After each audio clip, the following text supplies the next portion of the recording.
Hello, I have just returned from an hour and a half's beach walk. My hair is a bit bedraggled, very sweaty, starting to get a bit greasy because I've not washed it for a couple of days. So I'm going to make my dry hair shampoo mix using, of course, stuff from the kitchen. Now, I used to just use two ingredients and they were cacao and cinnamon.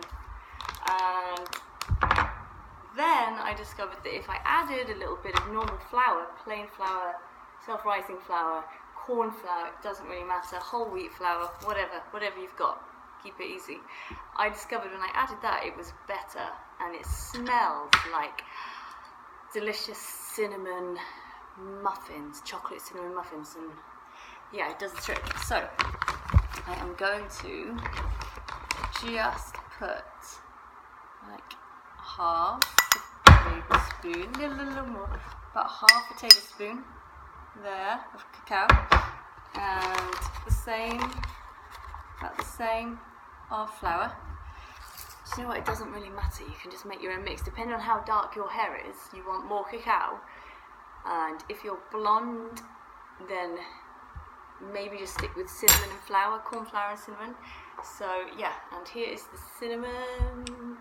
1, 2, 3 shakes, or a big pinch, doesn't really matter.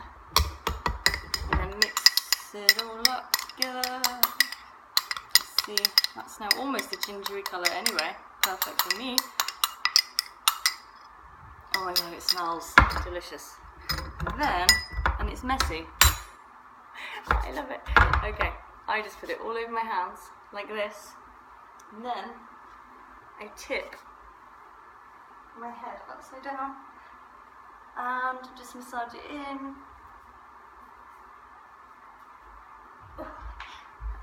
Oh, it smells amazing. And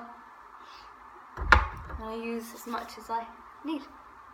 Now the cinnamon's great because that increases blood flow to the scalp, which is what you want for healthy hair follicles, especially if, like me, you have fine, easily damaged, quite delicate, breakable red hair, and you weren't blessed with naturally thick, dark hair, then you want to increase as much blood flow as possible to your scalp.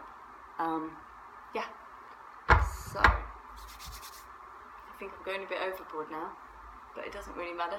It's all good for you, it's all healthy, it's not damaging. I was using Batiste for years, and then what I noticed was I kept getting hair fall, like loads of hair fall, becoming my hair. I can remember being in my boyfriend's truck in the summer on a road trip in America, and I'd been using Batiste because we'd been camping.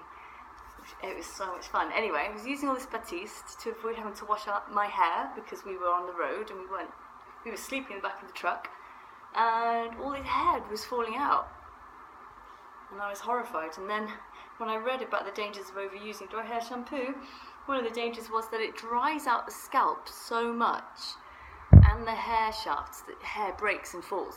And if you've got naturally fine and fragile hair like I do and always have, then you're more prone to having problems. I'm sure lots of people don't have problems.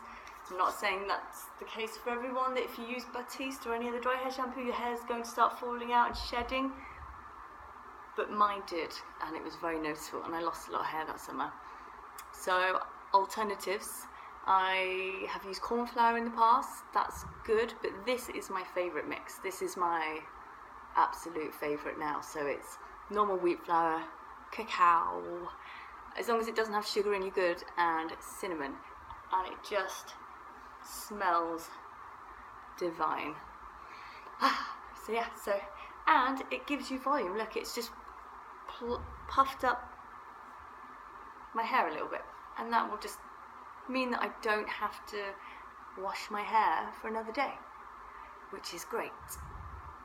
That makes me sound like such a tramp, but I don't want to overwash my hair anyway. So yes, so this means I can go longer between washes, and it's good for your hair. And yeah, that's a 3 ingredient dry hair shampoo. However, you can just use 2. You could just use the cacao powder and the cinnamon. That's it. Bye.